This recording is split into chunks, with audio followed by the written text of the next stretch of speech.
वहीं चंद्रपुर के ब्रह्मपुरी क्षेत्र में इथेनॉल प्लांट से निकल रही दुर्गंध और दूषित पानी को लेकर लोगों में नाराजगी बढ़ गई है। स्थानीय नागरिकों की शिकायतों के बाद कांग्रेस नेता विजय वडेट्टीवार ने मामले को गंभीरता से लेते हुए पर्यावरण विभाग के अधिकारियों से बातचीत की। उन्होंने प्लांट से निकलने वाले पानी का शुद्धिकरण करने और लापरवाही बरतने वालों पर कार्रवाई की मांग की है।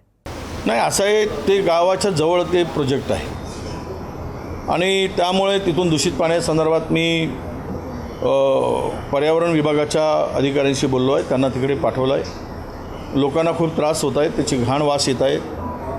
मच्छराचा माशांचा खूप प्रादुर्भाव वाढला, त्यामुळे बिमारी वाढण्याची शक्यता आहे। गावालगत तो प्रोजेक्ट आहे। गावातून मधामध्ये एक नाला आहे आणि त्या नाल्याला जर पाणी सोडलं जातं तर ते नाल्यात पाणी न सोडता त्याचं शुद्धीकरण केलं पाहिजे।